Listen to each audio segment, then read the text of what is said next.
Okay. Good morning, everybody. It's Jim Feist in Las Vegas, joined again by Hank Goldberg. Good morning, Hank. How are you? I'm good, Jim. How you doing?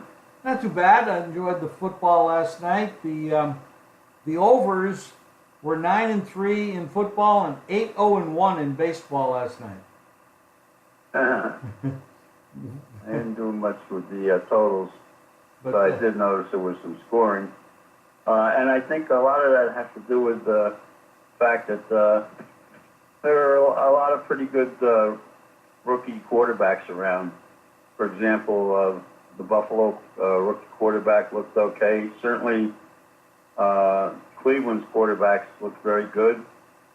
I think you'll see that from the Jets tomorrow, and they're getting a pretty good look, and a lot of the starters played some last night. Eli got a couple of drives in. The Giants' rookie quarterback looked great. There's some pretty good young players around.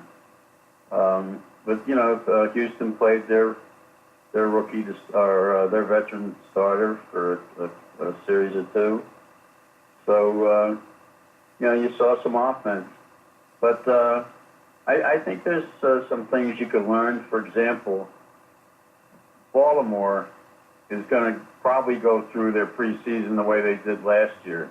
He likes to win these games, and this year he's got three quarterbacks that he can throw at teams. Flacco played well, and the other two guys played well. His rookie is a guy who can do a lot of things. The Heisman guy, and and they went out there and they crushed the Rams, who didn't play any of their starters last night. Yeah, it was one of those nights where you could see also, and I'll just add this to what you said because you're 100% right. There is a lot of talent out there, and it's going to develop and it's going to get a lot better too. But the league over the years has made the offense. It's easier because they've sort of handcuffed a lot of the defensive things that can be done. So scoring going up is not that big a surprise. I was caught a little off guard with how much of it was last night, but I didn't have any total bets, so I didn't get affected by it. But I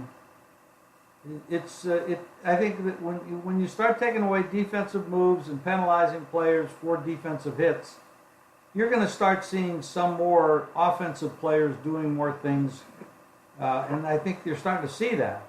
So remember, they don't plan defenses for these games. That's the other aspect, They're not doing a lot of blitzing, and the quarterbacks are basically standing back there playing catch for the most part, unless you have an early matchup where, a defensive lineman just beats an offensive lineman across the line. So, they can, in a way, it kind of figures. I was surprised at the comeback by the Patriots in the second half. They outscored Washington 23-0. That's Belichick doesn't usually go for it, and I'm kind of surprised Gruden backed off that much for that to happen.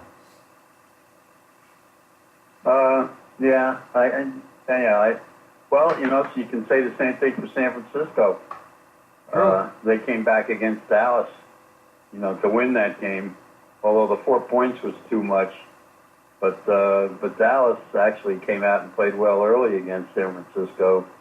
And San Francisco, they played their starter for a series, and that was it.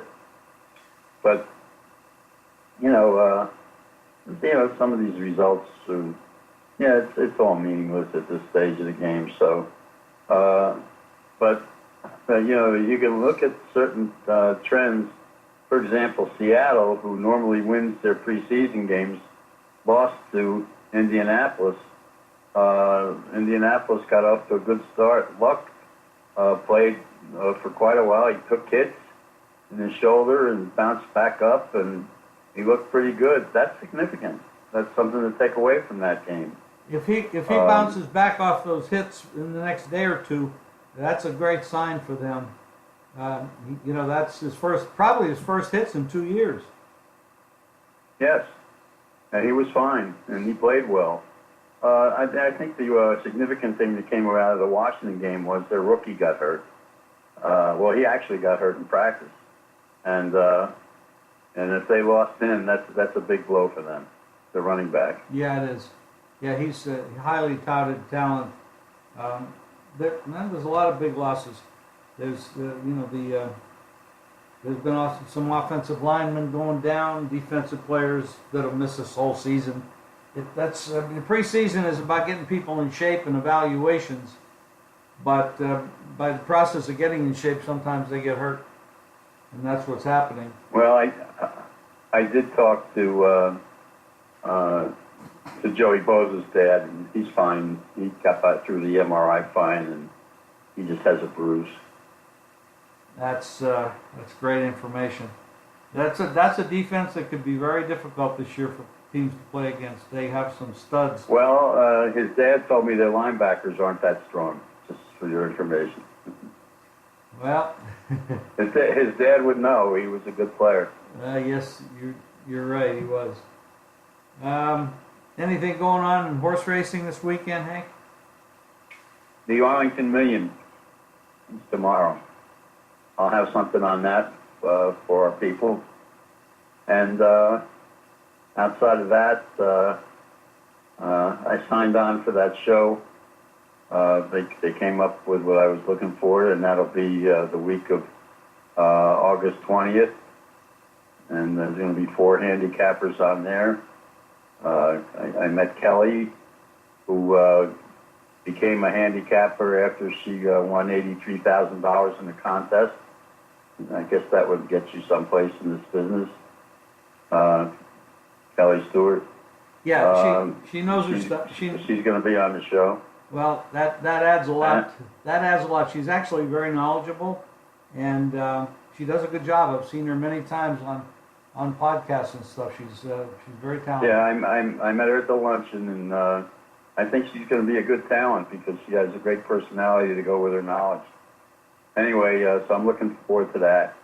And but as far as preseason goes, I think there's a couple of trends. The Jets have 3 good quarterbacks, and the rookie apparently stepped in and picked things up right away, and they're very excited about him.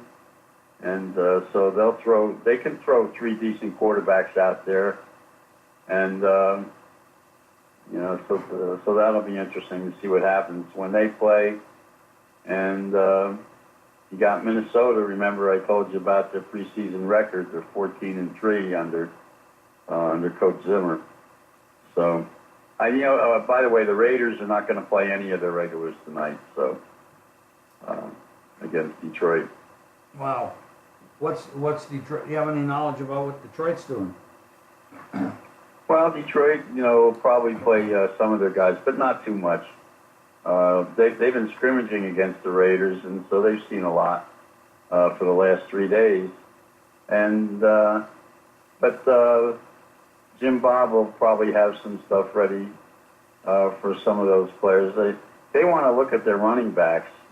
Detroit does, and they've got a lot of young defensive players they want to take a look at, who they're high on.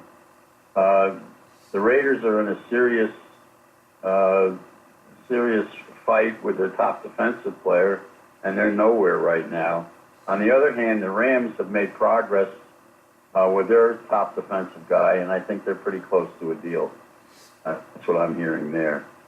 So, but there was some guys on the other quarterback front. The Dolphin quarterback came out and completed his first 4 passes against Tampa Bay, but their defense is horrible, and Tampa Bay's offense moved the ball at will against them.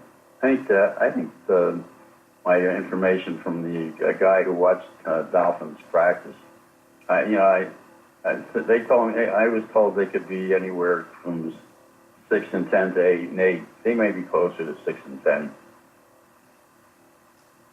Very interesting. Yeah, they've been trying to make Tannehill an NFL quarterback for a while, and I guess it's still a question mark because it just hasn't happened. But, yeah, the tight end is going to be great, though. The kid from Penn State. He doesn't block, but he can catch. Jelicic is his name. And by the way, tonight, the one thing that you can look for, you'll get a preview of the Monday Night Football telecast. It'll be their debut. They'll be on the Oakland-Detroit game. Very interesting. And you have a busy weekend, I'm sure. Everybody would, if you want Hank's picks on baseball, football. By the way, I have one other note for you. I had dinner last night with the president of the company in New Jersey, the DraftKings, and I asked how their business was going so far, and they're running 3 times over projections. Whoa. And they are the one company that's doing in-game betting, and it's been sensational. Even last night in the football and preseason football games. Wow. So DraftKings is off to a great start in New Jersey.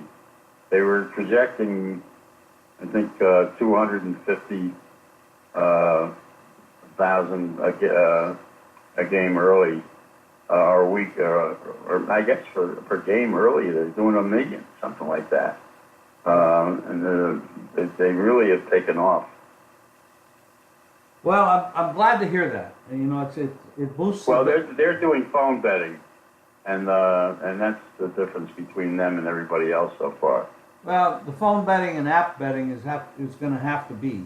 So as they develop, it's going to. I'm really excited about that. That's really great projections, and beating projections by that much is awesome.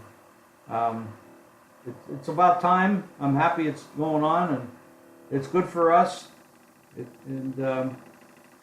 It's just good across the board. It helps business, and it keeps more eyes on the game, a lot more integrity when things are happening like that. It's very positive. Hank's plays and mine are at jimfeist.com for the entire weekend. My big play last night was the Ravens. That was pretty easy.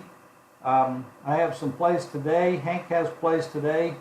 And like he said, he will have horses over the weekend. So get on board. Go to jimfeist.com, get Hank's plays, my plays, and a couple other handicappers, and we'll make you some money. Thank you, Hank. I appreciate all the great information, as usual. And thank you, everybody, for listening. Hey, Jim.